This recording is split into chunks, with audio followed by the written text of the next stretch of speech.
Hello' everyone easy Assam এক্সামৰ অন্য এটা ভিডিঅ'লৈকে সকলোকে আদৰণি জনালোঁ যিহেতু আমি আছাম পুলিচ SIUB যোৱা বছৰৰ পেপাৰখন ইয়াতে আমি প্ৰেক্টিছ কৰি আছিলোঁ আজি ইয়াৰে ৩ নম্বৰটো ভিডিঅ'টো ইয়াতে তোমালোকৰ আগত প্ৰস্তুত কৰিলোঁ আজি এই ভিডিঅ'টোত আমি বহুত কম সময়ৰ ভিতৰত ভালকৈ কুৱেশ্যনকেইটা ইয়াতে ডিছকাছ কৰিম আৰু গোটেই তাৰ বেকগ্ৰাউণ্ডত যিখিনি কনচেপ্টছ আছে সেইখিনি আমি চাবলৈ যত্ন কৰিম আই বিলিভ তোমালোকৰ এই ছিৰিজটোৰ পৰা কিবা হ'লেও লাভ হৈ আছে তোমালোকে যদি ছিৰিজটো ভাল পাইছা ইয়াতে লাইক কৰিব পাৰা লগতে তোমালোকে কমেণ্ট ছেকশ্যনত জনাব পাৰা যে যদি তোমালোকে কিবা ইম্প্ৰুভমেণ্ট বিচাৰে ভিডিঅ'টোত সেইখিনিও তোমালোকে জনাব পাৰা আৰু তাৰ লগতে আহি থকা আপকামিং ক্লাছেছত কি তোমালোকে বিচাৰে সেইখিনিও মোক ক'ব পাৰা লগতে যিহেতু আমি গণিতৰ সম্পূৰ্ণ পাঠদানৰ ছিৰিজ এটা আৰম্ভ কৰিছোঁ তাৰ এটা ক্লাছে এতিয়ালৈকে দিছোঁ আশা কৰোঁ সেই ক্লাছটো মই লাহে লাহে তোমালোকৰ লগত শ্বেয়াৰ কৰি যাব পাৰিম ঠিক আছে চ' আজিৰ ক্লাছটো ইয়াতে আৰম্ভ কৰোঁ আৰু তাৰ লগতে মই জনাই দিওঁ তোমালোকক এই গোটেই লেকচাৰখিনিৰ PDF-খিনিৰ কাৰণে ডিছকাশ্যনৰ তোমালোকে আমাৰ টেলিগ্ৰাম চেনেলটো জইন কৰিব পাৰা ৰাইট কৰি ল'বা তোমালোকে যাৰ নেকি লিংক মই ডেছক্ৰিপশ্যন বক্সত দি থৈ দিছোঁ and it is completely free গোটেইখিনি PDF including daily current affairs গোটেইখিনি তোমালোকে তাতে পাই যাবা ঠিক আছে চ' আজি ইয়াতে আমি বাকী ৰখা কুৱেশ্যনছকেইটা ইয়াতে ডিছকাশ্যন কৰোঁ ইয়াতে সুধিছে what is the fourth proportional of the 5, 8, 15 is 5, 8, 15ৰ চতুৰ্থ সমানুপাতিক সংখ্যাটো ইয়াতে কোনটো ঠিক আছে প্ৰপৰ্চনেল শব্দটো যেতিয়া আমি ইয়াতে দেখা পাওঁ বা সমানুপাতিক শব্দটো যেতিয়া আমি ইয়াতে দেখা পাওঁ অনুপাত বা এনেকুৱা শব্দ যেতিয়া আমি দেখা পাওঁ তেতিয়া আমি সদায় ব্ৰেইনত আমাৰ আহিব লাগে fraction in the sense right যদি A by B is equal to C by D এই বস্তুটোকে আমি প্ৰপৰ্চনেল বুলি কওঁ ঠিক আছে অ'কে প্ৰপৰ্চনেল বা আমি অসমীয়াত সমানুপাতিক বুলি কওঁ ঠিক আছে ৰেচিঅ' প্ৰপৰ্চনৰ এটা কুৱেশ্যন হয় ৰাইট চ' এই কুৱেশ্যনটো আমি ইয়াতে কৰি চাওঁ ঠিক আছে যেনেকৈ মই তোমালোকক ক'লোঁ আমি এই ফৰ্মেটটোত চাব লাগিব যে A by B is equal to C by D so' ইয়াতে আমি এৰ জেগাত যদি 5 লওঁ ঠিক আছে 8 যদি আমি বিৰ জেগাত 8 পুট কৰোঁ তাৰ লগতে চিৰ জেগাত আমি যদি 15 পুট কৰোঁ আৰু ডিৰ জেগাত কি আছে সেইটো আমি ইয়াতে উলিয়াব লাগে ঠিক আছে তেতিয়াহ'লে আমি কি কৰিব লাগিব ডিক ইয়াতে 5ৰে পূৰণ কৰিব লাগিব 8ক ইয়াতে 15ৰে পূৰণ কৰিব লাগিব হয়নে ৰাইট চ' তেতিয়াহ'লে কি হ'ব আমাৰ 5 into D is equal two 15 into 8 হয়নে ৰাইট তাৰপিছত আমি ডিৰ লগত থকা 5টো ইফালে আমাৰ কি হৈ যাব হৰণত আহি যাব ঠিক আছে এইফালে এইটো গুচি আহিলে আমাৰ যিহেতু ইয়াৰ লগত পূৰণ হৈ আছে উল্টাফালে আনিলে আমাৰ এইটো হৰণ হৈ যাব ঠিক আছে চ' তেতিয়াহ'লে আমি 15ক 5ৰে হৰণ কৰিম তেতিয়াহ'লে কিমান হ'ব 3 পূৰণ 8 তাৰ মানে কিমান হ'ল আমাৰ 3 পূৰণ 8 24 অ'কে চ' ডি মানে আমাৰ যোনটো লাগতিয়াল অংক বা লাগতিয়াল যোনটো নম্বৰ সেইটো হৈছে 24 so' option B is the correct answer here I believe তোমালোকে এই কুৱেশ্যনটো বুজি পালা তোমালোকৰ সকলোতকৈ ইম্পৰ্টেণ্ট বস্তুটো হৈছে এই ফৰ্মেটটো আমি ইয়াতে বনাই লোৱাৰ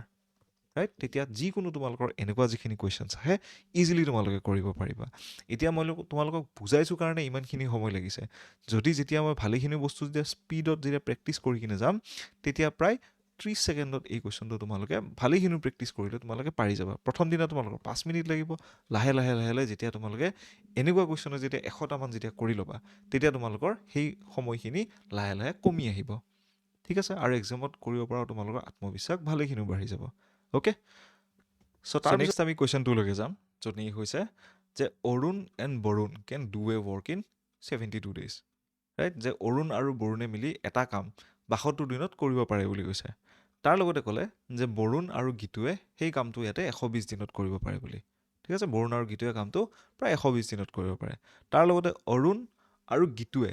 সেই কামটো 90 দিনত কৰিব পাৰে বুলি ক'লে ঠিক আছে চ' অৰুণে ক'লে কিমান দিনত এই কামটো কৰিব পাৰিব বুলি ক'লে ৰাইট এতিয়া এই কুৱেশ্যনটো কৰিবৰ কাৰণে সকলোতকৈ আমি এটা বস্তু জানাটো দৰকাৰ যে এফিচিয়েঞ্চি মানে কি হয় এজন মানুহে কিমানখিনি কাম এদিনত বা এটা সময়ত ইয়াতে কৰিব পাৰে সেই বস্তুটোকে আমি কি বুলি কওঁ ইয়াতে এফিচিয়েঞ্চি বুলি কওঁ ঠিক আছে যে লেট ছাপ'জে মই ইয়াতে ধৰি ল'লোঁ যে অৰুণৰ কাম কৰিব পৰা যোনটো ক্ষমতা এইটো আমি এফিচিয়েঞ্চি এ বুলি ধৰিলোঁ বৰুণৰ ইয়াতে বি বুলি ধৰিলোঁ আৰু গীতুৰ ইয়াতে জি বুলি ধৰিলোঁ একদম চিম্পল ঠিক আছে চ' তেতিয়াহ'লে তোমালোকে চাবা আমি নেক্সট পেজটোত গৈ কিনে এই কুৱেশ্যনটো ছল্ভ কৰিব ট্ৰাই কৰিম ঠিক আছে যে লেট ছাপ'জে আমি কাম কৰিব পৰা ক্ষমতা প্ৰথম ষ্টেটমেণ্টটো কি ক'লে যে Arun and Barun can do a work in 72 days okay যে অৰুণ প্লাছ বৰুণ কাৰণ দুজনে মিলি কিনে কৰিছে 72 দিনত এটা কাম কৰিব পাৰে এটা কামত right so' Arun plus Barun ইয়াতে মিলি কিনে আমাৰ কিমান হ'ব 1/72 চ' 72 দিনত যদি কৰিব পাৰে এনেকুৱা এটা আমাৰ তাত সমীকৰণ ওলাই আহে চ' তেতিয়াহ'লে যদি 90 দিনত বৰুণ আৰু গীতুৱে কৰিব পাৰে so' B plus G is equal to 1/120 days right second ষ্টেটমেণ্টৰ পৰা অ'কে, থাৰ্ড ষ্টেটমেণ্টৰ পৰা আমাৰ কি হ'ব ইয়াতে যে অৰুণ আৰু গীতুৱে মিলি কিনে ইয়াতে প্ৰায় 1/90 ইয়াতে এটা 3 নম্বৰ ষ্টেটমেণ্টটো এইটো আহিল। ঠিক আছে, আমি এতিয়া কি কৰিম যে 1 + 2 + 3 তিনিটা ইয়াতে পাছ কৰিম। তেতিয়াহ'লে কি আহিব আমাৰ তাত 2a + 2a + b + c = ইয়াতে 1/72 + 1/120 + 1/90 আহিব। ঠিক আছে, ৰাইট? যিহেতু আমাৰ ইয়াতে কি আছিল, দুটা a আছিলে, দুটা b আছিলে আৰু দুটা g আছিলে, সেইকাৰণে আমি ইয়াতে গোটেইকেইটা একেলগে লৈ ল'লোঁ। ঠিক আছে, এতিয়া আমি কি কৰিব লাগিব, এই ইয়াৰে এটা লসাগু উলিয়াব লাগিব। Okay, right? List common factor, মানে লিষ্ট কমন ফেক্টৰ আমাৰ তাত কিমান আহিব, 72, 120 আৰু 90 মিলি কিনে আমাৰ আহে 360। অ'কে, চ' এতিয়া আমি 360 উলিয়াবৰ কাৰণে কি কৰিব লাগিব, এক ছেকেণ্ড, 72 পূৰণ 5 কৰিলে আমি 360 পাওঁ, হয়নে নহয়? ৰাইট? অ'কে, 72 পূৰণ 5 কৰিলে আমি 360 পাম। তাৰপিছত ইয়াতে 120ক আমি 3বাৰ পূৰণ কৰিলে 360 পাম, আৰু 90ক আমি 4বাৰ যদি আমি কৰোঁ, অ'কে, তেতিয়া আমি কি পাম, 360 পাম, ডিভাইডেড বাই 360। তো 12 ডিভাইডেড বাই 360, গোটেইকেইটা প্লাছ কৰিলে আমি 12 পাওঁ। অ'কে, চ' 1/30 ইয়াৰ পৰা আহিলে আমাৰ। তো ডেট মিনছ কি, a + b + c = 1/60 আহিলে, কাৰণ 2টো ইফালে গুচি কিনে ইয়াতে মাল্টিপ্লাই হৈ গ'ল।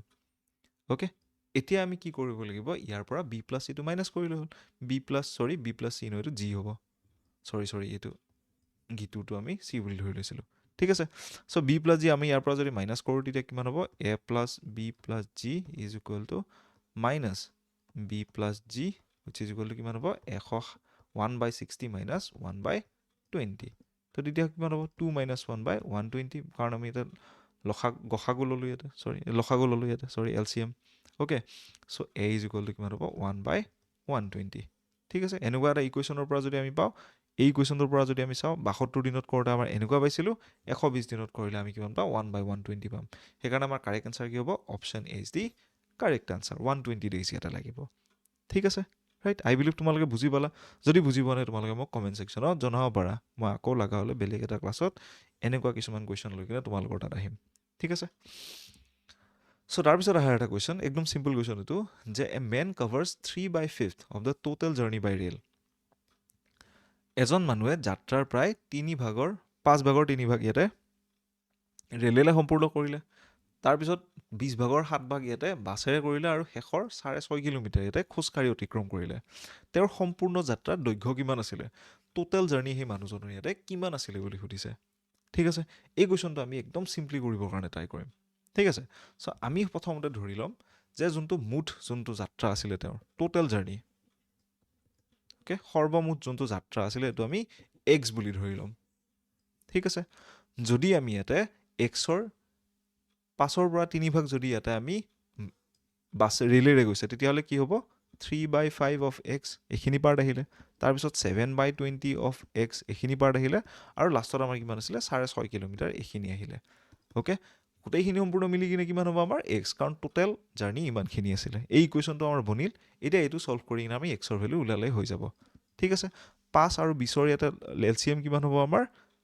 কিমান হ'ব, ইনটু 4 কৰিম, 20 হয়।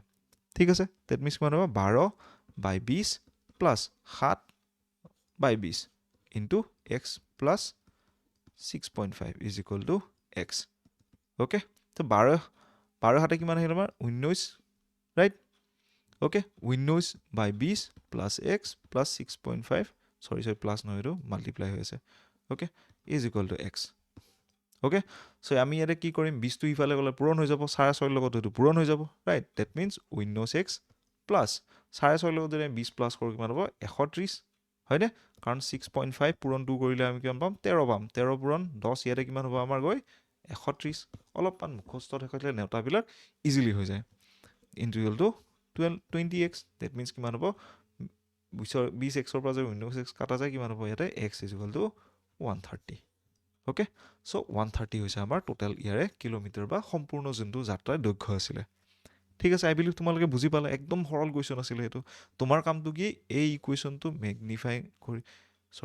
মেনিফেষ্ট কৰি কিনে এই ইকুৱেশ্যনটো বনোৱা, ইকুৱেশ্যনটো বুজি পোৱা, এই সমীকৰণটো কেনেকৈ বনাব লাগে, ৰাইট যে টোটেল জাৰ্ণি আমাৰ কিমানখিনি আছিলে তাৰ ইমানখিনি পাৰ্ট কিমানখিনি আছিলে অ'কে অলপমান ভালকৈ চালে তোমালোকে বুজি পাবা ঠিক আছে চ' তাৰপিছত আহে আৰু এটা কুৱেশ্যন য'ত নেকি কি সুধিছে a boy moves from his house to school at 20 kilometre per hour এজন ল'ৰাই 20 কিলোমিটাৰ প্ৰতি ঘণ্টা বেগত ঘৰৰ পৰা বিদ্যালয়লৈ যায় আৰু ঘৰলৈ উভতি আহে 30 কিলোমিটাৰ প্ৰতি ঘণ্টা বেগত অ'কে তেনেহ'লে তেওঁৰ এই ভ্ৰমণৰ বেগ নিৰ্ণয় কৰা যে find the average speed of his journey এই কুৱেশ্যনবিলাক কৰাৰ কাৰণে মই তোমালোকক এটা কথা ক'ম যে সদায় ইংলিছ কুৱেশ্যনটোত বেছিকৈ ৰিলাই কৰিবা কাৰণ এইবিলাক reasoning plus aptitude kind of question হয় ডাইৰেক্টলি মেথছৰ কুৱেশ্যনো নহয় ঠিক আছে এভাৰেজ স্পীড ওলাবৰ কাৰণে এভাৰেজ স্পীডটোৰ যোনটো আমাৰ ফৰ্মুলা সেইটো কি হয় আমাৰ total distance okay total distance by total time ঠিক আছে total distance by total time আমি ইয়াতে কৰিব লাগিব এইটো ছেইম কুৱেশ্যনটোত যদি তোমালোকৰ এভাৰেজ স্পীড নুসুধি কিনে এভাৰেজ যদি ভেলচিটি সুধিলে হয় দুটাৰ বস্তু মিনিং একেই কিন্তু ইয়াৰ এনচাৰটো বেলেগ হ'ল হয় এভাৰেজ ভেলচিটিত কি হয় আমাৰ টোটেল ইয়াতে ডিছপ্লেচমেণ্টৰ দৰকাৰ অ'কে টোটেল ডিছপ্লেচমেণ্ট ডিভাইডেড বাই টোটেল টাইম ঠিক আছে অ'কে টোটেল ডিছপ্লেচমেণ্ট মানে কিমান এটা জেগাৰ পৰা যদি আমি এটা জেগালৈ যায় আৰু এটা সেইখিনি জেগা যদি ঘূৰি আহোঁ তেতিয়াহ'লে টোটেল ডিছপ্লেচমেণ্ট 0 হ'ব তো এভাৰেজ স্পীড এটা 0 হয় সদায় যদি এটা জেগালৈ আমি ঘূৰি আহোঁ ঠিক আছে চ' এই কুৱেশ্যনটোত আমি এভাৰেজ স্পীড ওলাব ট্ৰাই কৰিম য'ত নেকি কি কৰিম আমি টোটেল যোনটো আমি লেট ছাপ'জে এইটো হ'ল সেই ল'ৰাজনৰ ঘৰ ঠিক আছে এই ঘৰৰ পৰা স্কুললৈকে যিখিনি দূৰত্ব সেইখিনি আমি ইয়াতে এক্স বুলি ধৰি ল'ম ঠিক আছে চ' সেই ল'ৰাজনে এবাৰ স্কুললৈ গ'ল আৰু এবাৰ স্কুলৰ পৰা ইয়াতে ঘূৰি আহিল ডেট মিনছ কিমানখিনি দৈৰ্ঘ্য তেওঁ অহা যোৱা কৰিলে সেই ল'ৰাজনে ইয়াতে 2x 2 পূৰণ x okay right so' average speed মানে কিমান আছিলে আমাৰ total distance by total time okay এতিয়া টোটেল টাইম আমি উলিয়াবৰ কাৰণে কি কৰিব লাগিব ৰাইট অলপমান ভাবা যে টোটেল টাইম উলিয়াবৰ কাৰণে আমি কি কৰিব লাগিব ইয়াতে আমি টোটেল ডিষ্টেঞ্চটো কিমান ল'লোঁ টুৱাইছ এক্স এক second kilometre okay total time উলিয়াবৰ কাৰণে আমি কি কৰিব লাগিব টাইম উলিয়াবৰ কাৰণে আমি কি কৰিব লাগিব যে প্ৰথম যোনটো এক্স গ'ল সেইটো আমি এক্স ডিভাইডেড বাই 20 ৰাইট যিহেতু আমাৰ কোনটো ফৰ্মুলা এটা ব্যৱহাৰ কৰি আমি distance is equal two speed into time speed আমাৰ তাত দিয়া আছে চ' প্ৰথম যোনটো টাইম উলিয়াব লাগিব প্ৰথম টাইম 1ৰ কাৰণে আমি কি কৰিব লাগিব এক্স বাই যিহেতু প্ৰথমবাৰ এক্স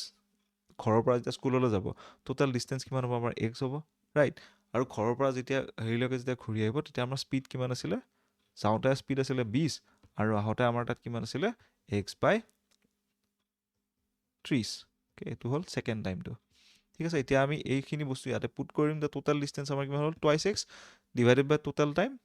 এক্স বাই 20 প্লাছ এক্স বাই 30 অ'কে ইয়াৰ LCM কিমান আহিব ৰাইট ইয়াৰ LCM আহিব 60 হয়নে নহয় okay so' twice x divided by এইটো আমি 3ৰে পূৰণ কৰিম আৰু এইটো আমি 2ৰে পূৰণ কৰিম হয়নে so' thrice x plus twice x into এক second thrice x plus twice x into কিমান হ'ব আমাৰ 60 অ'কে এক্স কলকাতা আৰু 5ক যদি আমি 60 যদি 5ৰে হৰণ কৰোঁ ইয়াতে কিমান আছিলে 12 চ' 2 পূৰণ 12 আমাৰ কিমান হ'ল 24 কিলোমিটাৰ অ'কে প্ৰতি ঘণ্টা এইটো হ'ল আমাৰ কিমান হ'ব টোটেল এভাৰেজ স্পীড ঠিক আছে আই বিলিভ বুজি পালা তোমালোকে 24 কিলোমিটাৰ প্ৰতি ঘণ্টা so' C is the correct answer here ঠিক আছে আই বিলিভ তোমালোকে বুজি পালা চ' আমি আৰু প্ৰেক্টিচ ছেশ্যনছখিনি লৈ আহি থাকিম তোমালোকে যদি বুজি পোৱা নাই কুৱেশ্যনছবিলাক মোক কমেণ্ট ছেকশ্যনত জনাব পাৰা চ' মই সেই টপিকটোৰ ওপৰত কুৱেশ্যনছখিনি লৈ আহিম যে এভাৰেজ স্পীড কি হয় ৰাইট এভাৰেজ স্পীডৰ ফৰ্মুলাটো কি আছিলে যে total distance by total time চ' এনেকুৱা স্পীড কুৱেশ্যনবিলাকত আমি কিছুমান ফৰ্মুলাও ব্যৱহাৰ কৰিব লাগে চ' সেইবিলাক কুৱেশ্যনছ আমি কেনেকৈ কৰিব লাগে চ' বাকীবিলাক ক্লাছত আমি সেইবিলাক বস্তু ভালকৈ ডিছকাছ কৰিম আশা কৰোঁ এই গোটেই ক্লাছটো কৰি কিনে তোমালোকৰ ভাল লাগিল এই গোটেই লেকচাৰৰ ডিটেইল PDF-খিনিৰ কাৰণে তোমালোকে আমাৰ টেলিগ্ৰাম চেনেল জইন কৰিব পাৰা এই QR কোডটো স্কেন কৰি বা তাৰ মই লিংক মই ডেছক্ৰিপশ্যন বক্সত দি থৈ দিছোঁ আৰু তাৰ লগতে আমাৰ চেনেলটো তোমালোকে ছাবস্ক্ৰাইব কৰি ল'বা for upcoming Assam police related যিমানখিনি ভিডিঅ'ছ আছে লগতে ADRE হওক বা APSC ৰিলেটেড ভিডিঅ'ছৰ কাৰণে ঠিক আছে so' thank you everyone have a very good day head